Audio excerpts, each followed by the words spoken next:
The upvotes are killing us. My original post is gone. Now, don't try to find it. The situation is bad enough without more eyes.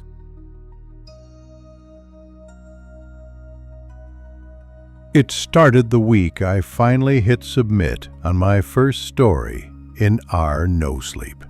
I'd been a lurker for years, afraid of those 5-figure upvote counts, of the people who could make a sentence crawl under your skin.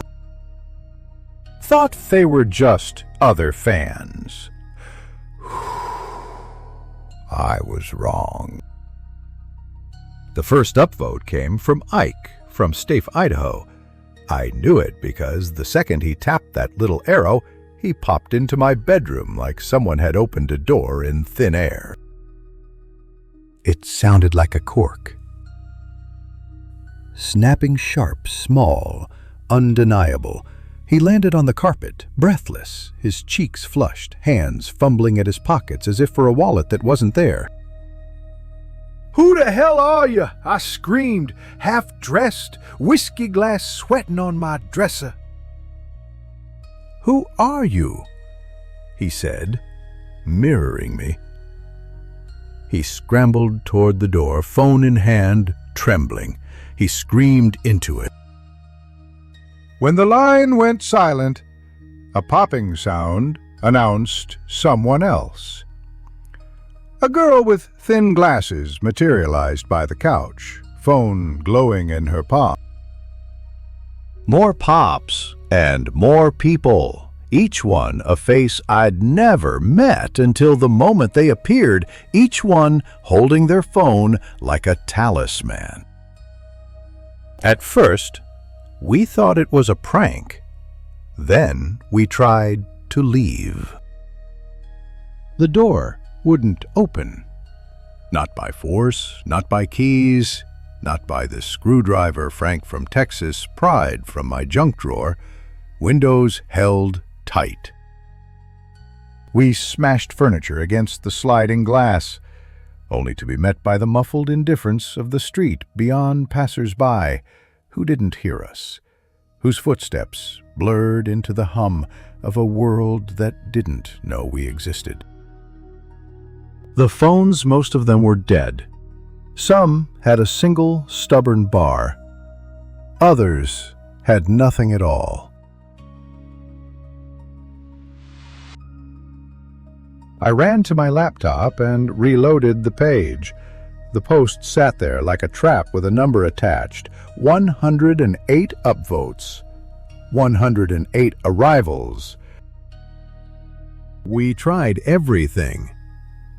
We screamed until our throats bled. We rationed the last of the coffee. We argued who had clicked first, who deserved blame. The apartment shrank as bodies leaned against the walls, and the bed became a tangle of limbs and whispered confessions.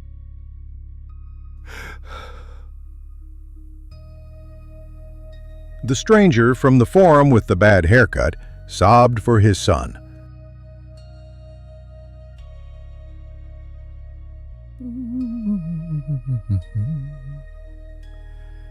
The elderly woman with the broken cardigan hummed hymns under her breath.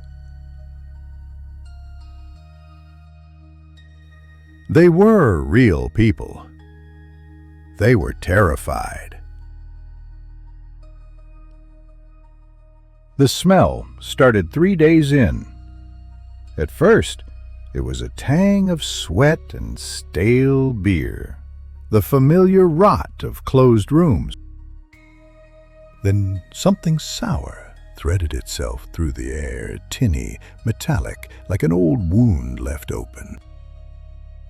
It was under the shout and the frantic footfalls, a low, sharp thing that pulled at your stomach when you thought about it. People stopped sleeping. People stopped talking. Sometimes the murmur would hush, and beneath the static of breathing, a low growl would unfurl down the hallway, a sound like an animal clearing its throat in a storm cellar. We tried to delete the post. The comment section wouldn't load. The moderation links were gray. The delete button on my dashboard winked at me and did nothing. The page that would always open my post was the only one that would load. Everything else on the internet was a smear. My cursor hovered, trembling over the words I'd written. If I could take them back, maybe the people would disappear. Maybe the smell would go. Maybe the growl would stop. The upvote count climbed anyway. We'd watch the number increase, a slow, indifferent metric of our doom. Sometimes it rose by one with a soft pop behind us, like a final lock engaging. Sometimes it leapt several digits in a heartbeat, and the apartment answered. The lights dimmed, the walls seemed to breathe inward, and more faces, more bodies slew through the space like rag dolls pushed through the wrong dimensions. No footprints, no blood, no scraps of clothing, just people appearing and looking around with the same stunned, accusing eyes. Inevitably, people began to die. Not all at once. Some vanished, their place in the crowd marked by a sudden hollow and the copper sour odor that stayed long after. Others went quietly, curled into a chair and slept and didn't wake. I'm not sure how many. It's hard to count when you can't leave the room and the number on the screen keeps climbing regardless. We learned the rules the hard way. Whoever upvoted the story from the outside, wherever outside still exists, summoned themselves into my apartment. Sometimes they came with the memory of being midway through my sentences. Sometimes they arrived with nothing but a thumbprint on their phone and candles in their pocket.